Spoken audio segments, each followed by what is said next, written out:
shu videoda nechta like? Uyat, sharmanda. Hozir noq qilasiz, keyingi prikol videoga o'tib ketasiz. Lekin har bir o'zbekistonlik bilishi shart bo'lgan, biz fikrimizni o'zgartirishimiz kerak bo'lgan narsa bor. Shuni 2 minut bering, beraman. Nohaq bo'lsam aytasizlar. Iflos havoda nafas olamiz, lekin muammoni tegi, negizi qatga o'sha yerga olib boraman hozir masalan. O'zbekistondagi, ayniqsa Toshkentdagi iflos havoni sabablari bu qishki isitish qozonlari tufayli va Toshkentni o'rab turgan teplitsalar, mazut, ko'mir, hattoki avtomobil shinalarini yoqayotganligi uchun. Bunga qarshi chora ko'rildi. Ular hammasi barham berildi va ularga gaz berildi endi. Bu yaxshi. Lekin gaz bilan elektr muammosi uzoq muddatda hal qilinishi kerak-ku, qishda yetmaydi-ku. Kunuzda mana bu videoni ko'rdim. Aholimizni hayot farovonligini tan olishimiz kerak. O'syapti. Hamma uyda elektropriborlar bor, hamma narsa bor. Ya'ni elektr energiya iste'moli oshyapti, lekin ularga tortilgan tizimlar, ular yerga o'rnatilgan transformatorlar quvvati u quvvatga mo'ljallanmagan. Lekin izohlarda o limitni olib tashlang elektrga, o'shanda xalq uchun to'g'ri bo'ladi, xalq maza qiladi, olib tashlaring, biz to'la olmayapmiz degan gaplar bo'ldi. Lekin limitni olib tashlay olmaydi, limit bo'ladi va biz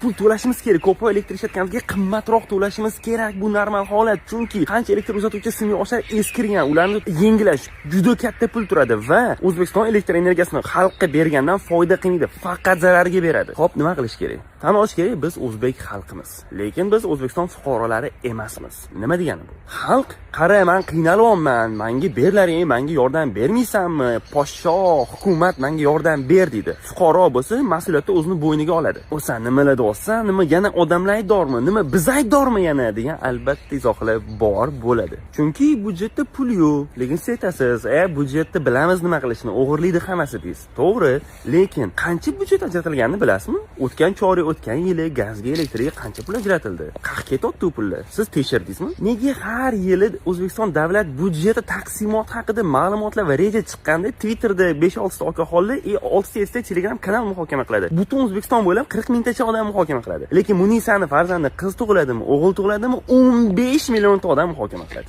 Nega yana bitta kerak emas vazirlik ochilib, unga budjet ajratilganda va shu haqida xabar chiqqanda hech kim qiziqmaydi? Nega u siyosiy xabarda 700 ta like, lekin qaysidir Vaynerni videosida 450 mingta like? Nega? Nega siz hududingizdagi deputatingiz ismini bilmaysiz? Siz aytishingiz mumkin, u ba'zi hech nima hal qilmaydi. Siz ismini biling. O'sha hech nima hal qilmasin. Keyin o'sha deputatni ismi sharifi va sharmanda so'zi bilan hashtag turib challenge boshlang. 1 millionta like yig'sin. Ko'ramiz ki qolgan deputatlar nima ish qilar ekan. Qanday ishlar ekan demoqchi edim. Biz qachon fuqarolik jamiyat quramiz? Qachon fuqarolik jamiyat qurish uchun harakatni boshlaymiz? 99% odam bilmaydi nimaligini. Hattoki eng tragediyasi shunda. Fuqarolik jamiyati o'zi nima bilmaymiz ham. Xalq bo'lishni to'xtatish kerak, fuqaro bo'lish kerak, mas'uliyatni olish kerak va talab qilish kerak. Yaponiyada 10 kun bo'lib jinnin chiqib ketdi. Ko'chada 1-2 kilo olib musurimni ko'chada ko'tarib yurganman, tashlashga joy yo'q.